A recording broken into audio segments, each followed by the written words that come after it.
முதல் கேள்வி பாருங்க. குந்தி தின்றால் குன்றும் கரையும் என்ற பழமொழி உணர்த்தும் பொருள். இந்த பழமொழிக்கான பொருள் என்னன்னா, ஒருத்தன் உழைக்காம அவன்கிட்ட இருக்க செல்வத்தை உட்கார்ந்தே சாப்பிட்டுட்டு இருந்தானா அந்த செல்வம் முற்றும் அழிந்து அவன் ஏழை ஆயிடுவான். அதான் இந்த பழமொழிக்கான அர்த்தம். இதோட ஆன்சர்னு பார்த்தீங்கன்னா ஆப்ஷன் பி, உழைக்காதவன் செல்வம் அழியும். அடுத்த கேள்வி பாருங்கள். அகர வரிசைப்படுத்துக. இந்த அகர வரிசைப்படுத்துதல் அப்படின்னா நமக்கு தெரியும், நம்ம ஆ இ இருக்குது தெரியுமா, அதை ஸ்ட்ரெயிட்டான லைனில் வர வேர்ட்ஸாக அடுக்கணும். அண்ட் அது போக மெய் எழுத்து இக்கு இங்கு கேக்கா கிக்கி அப்படி அந்த நேராக லைனாக அடுக்கணும். ஓகேவா?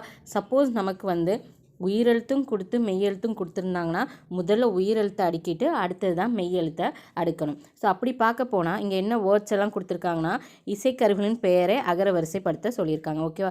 படகம், தவில், கணப்பறை, உடுக்கை, நாதஸ்வரம், மகுடி. இதில் பாருங்கள், உயிரெழுத்துன்னு பார்த்துக்கிட்டிங்கன்னா உடுக்கையில் தான் வருது. ஓகேவா?